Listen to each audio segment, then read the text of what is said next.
Hello, my name is Joey Remp, and today I am going over my program for the assignment in my Java programming class, Object-Oriented Programming with Inheritance. So basically what I did was I went back to the Dungeons & Dragons kind of beginner's guide that I did before, and what we had to do was take an adult class like the D&D Melee that I have here and give it some child classes, which don't really have anything spectacular in their coding, but it is a faster way to get everything programmed with while having like different subclasses. So for Melee I have axes, hammers, maces, and swords, and I also categorized it in two different ways for weapons. I did melee and ranged. These are the ranged, and those are spears, crossbows, and bows.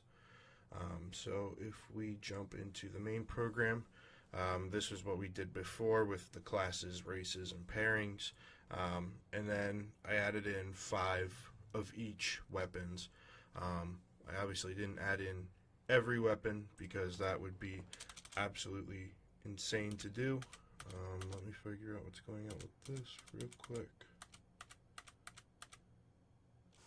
One moment, sorry. I think I had that written in there twice. Yes, I did. Let's get that out of there. Alright, sorry about that. So with the weapons, melee, we have 5 different kinds of axes, 5 hammers, 5 maces, 5 swords, 5 bows, 5 crossbows, and 5 spears. Obviously, I didn't go through all of them, or else this would be a very more lengthy version, and there are millions of different kinds of weapons, so it was unfortunately I just didn't have the time or the patience to go through every last one, so I brought it down to 5. I thought that was a good number. So once again, this code should be familiar if you've seen my old video with the classes and whatnot. And down here, as we can say, display melee time or name, and that will just be pulled directly from the melee class, whereas everything else is just kind of like placeholders so that we don't have to dirty up the program and it can all stay organized.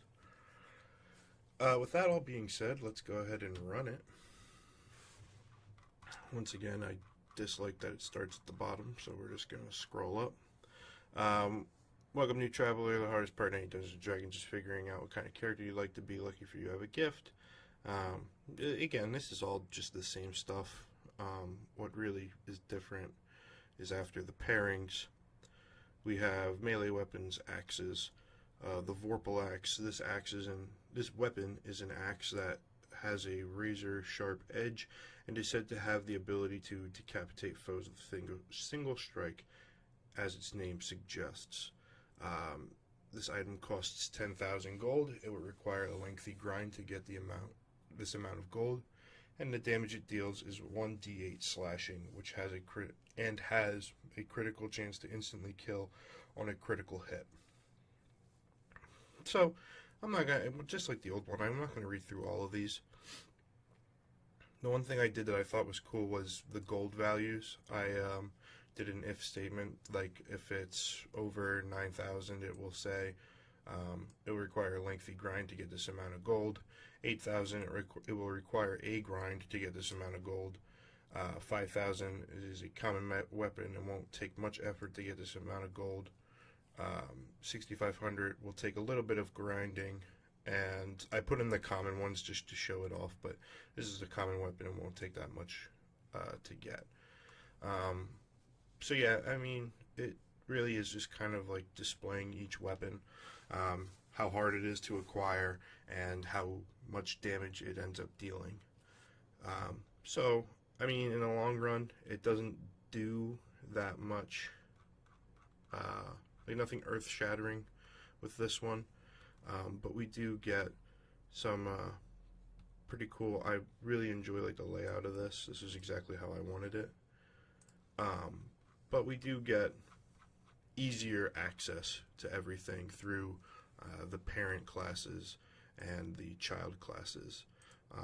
Obviously, with the parent ones, everything just gets passed into here, and it prints out 20 times or 15 times, however many, really as many as you want. And yeah, I just thought that this was neat. So I would definitely be using this in the future. I thank everyone for watching, and I hope you have a nice day.